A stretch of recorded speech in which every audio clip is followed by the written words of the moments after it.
Hello,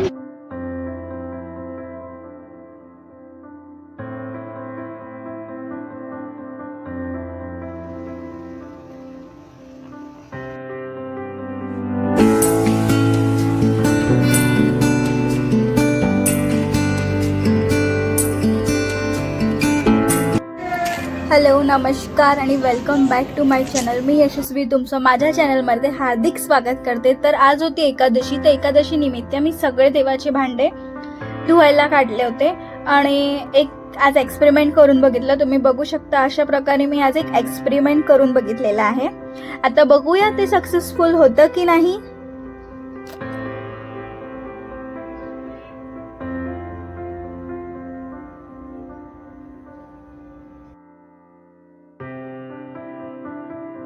मी याच्यात 2 चम्मच Pitambari powder घातलं, जसं तुम्हाला सांगितलं डिटर्जंट, आणि मी याच्यात 2 ते 3 चम्मच आपलं साधारण नमक टाकलं. ते गायच्या जे नमक असतं ना ते मी टाकलं याच्यात. आता बघूया ते किती साफ होतं काय नाही. मी तर जस्ट एक्सपेरिमेंट करून बघितलं. एक्सपेरिमेंट सक्सेसफुल झालं तर वेल अँड गुड, नाही तर लेट इट बी. दुसरा एक्सपेरिमेंट करूया. आता चला मी करत आहे हे देवाचं जेवढं आहे तेवढं साफ झालंच तर तुम्हाला तर मी दाखवणारच आहे नक्की. बट बघूया एक्सपेरिमेंट सक्सेसफुल होतं की नाही. मी या भांड्यांना छान मला वाटते 10 ते 15 मिनिटं याला मी कढईमध्ये शिजवलेलं आहे. जे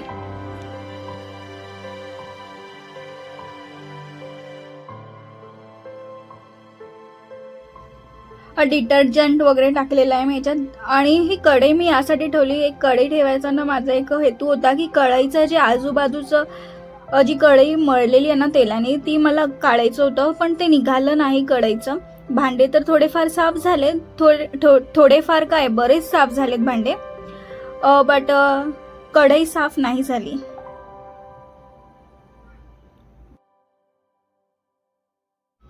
मग मी भांड्यांना छान हाताने घासून घेतलं. यात पण मी पितांबरीचा यूज केलाय. पितांबरी आणि साबण मिक्स करून मी या भांड्यांना स्पंजनी घासले. तुम्ही बघू शकता हे पण छान प्रकारे साफ झालेलं आहे. म्हणजे बऱ्याचपैकी भांडे साफ झाले आमचे. आणि ही कुयरी सुद्धा मी ब्रशनी घासून घेतली, कारण त्याच्या कॉर्नरला ना ते काळं डाग लागले होते, त्याच्यामुळे मी त्याला छान ब्रशनी घासून घेतलं. पण जेवढं निघालं तेवढं निघालंय.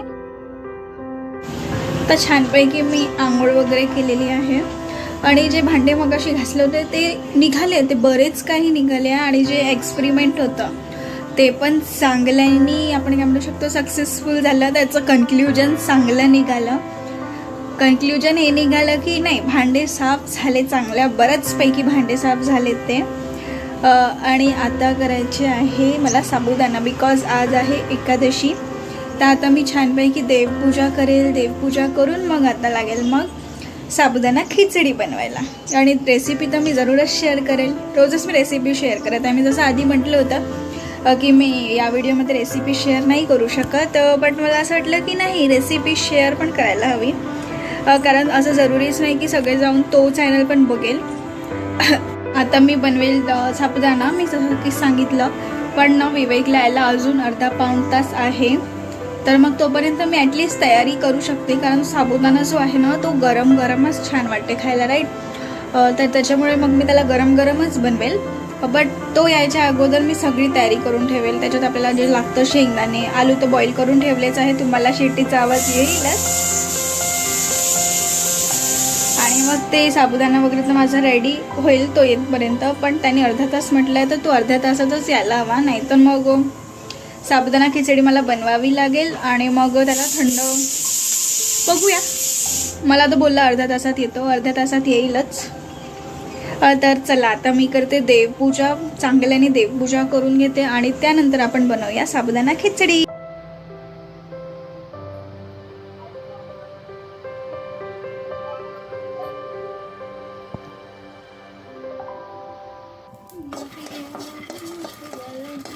मी छानपैकी शेंगदाणे भाजून घेतले, कारण याची पावडर करायची आहे. आणि मग छान कढईत तेल गरम करून जिरा, कढीपत्ता आणि मिरची, आलू हे सगळं टाकून छानपैकी त्याला शिजू दिलं.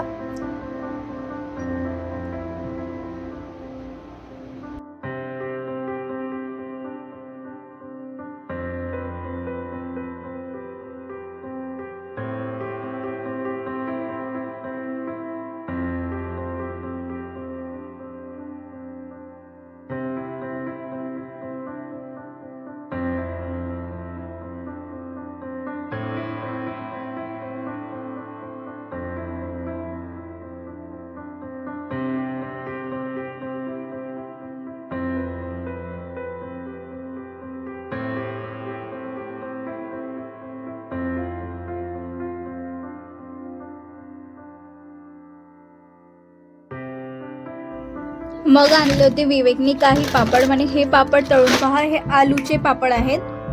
तर हे तळून बघितल्याने खरंच खूप छान वाटले ते असे पापड. हे चिप्स तर रेग्युलर असतात आपले, पण हे पापड खूपच बढिया होते, जसे मार्केटमध्ये मिळते आपल्याला. आणि साबुदाणा खिचडी सुद्धा खूप यम झाली होती. आणि मग खाल्ल्यानंतर आली झोप, पण झोप काही झाली नाही. संध्याकाळ झाली आहे आणि झोप काही झालीच नाही, कारण आलं होतं ऑफिसचं काम, त्याच्यामुळे झोपलीच नाही. आणि एवढं चांगलं झालं की मी झोपली नाही, कारण आज आहे उपवास आणि उपवासात झोपलं नाही जात. विवेक नेहमी म्हणतो की उपवासात झोपायचं नसते, तर बरं झालं की मला आता ना मला असं वाटतं आहे की मस्त चहा पिऊ. नेहमी तर मी चहा पित नाही, खूप कमी रेअरली चहा पिते, बट आता असं वाटत आहे मला असं की चहा पिऊ, चहाची एकदम क्रेविंग होऊन राहिली आहे. तर मस्त बनवते अद्रकचा चहा आणि तुम्हाला पण दाखवते. चलो. संध्याकाळचं वातावरण आणि चहा, आहा त्या वाटे, आणि तुम्ही चिमण्यांची आवाज ऐकतच असाल. आणि आमच्या गॅलरीतून दिसणारं सनसेट खूपच बढिया.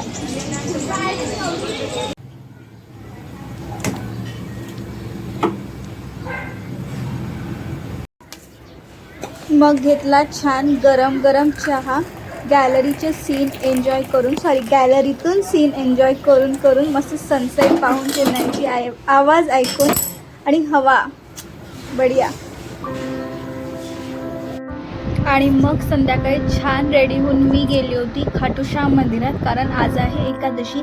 तर एकादशी असल्यामुळे आज मंदिरात खूप जास्त भीड असते.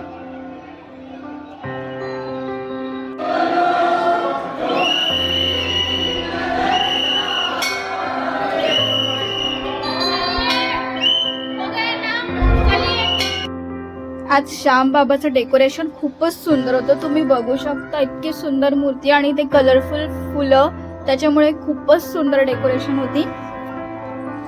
एकदम मनमोहक डेकोरेशन म्हणतो आपण त्याला.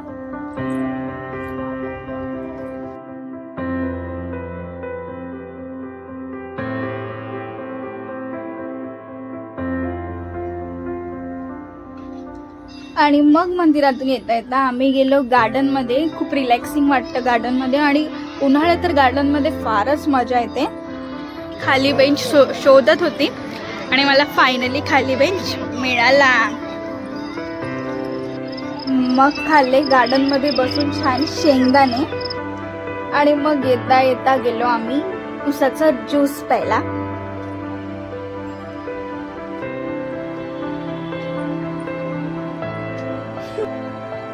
हे गाईस, तर मी आता घरी परतले आहे आणि आता फ्रेश वगैरे होऊन तर झोपणार. आता वाजले आहेत 10, 10:30 आहेत. तर आता मी चालली आहे झोपायला. गुड नाईट, टेक केअर आणि have a nice day. Sorry, good night फक्त. आणि माझ्या चॅनलला सबस्क्राईब करायला अजिबात विसरू नका. तुम्हाला माझे व्हिडिओज आवडले तर कमेंट करा, लाईक करा आणि सबस्क्राईब करा माझ्या चॅनलला. आणि हां, बेल आयकॉनवर हिट करणं विसरू नका. Bye, good night.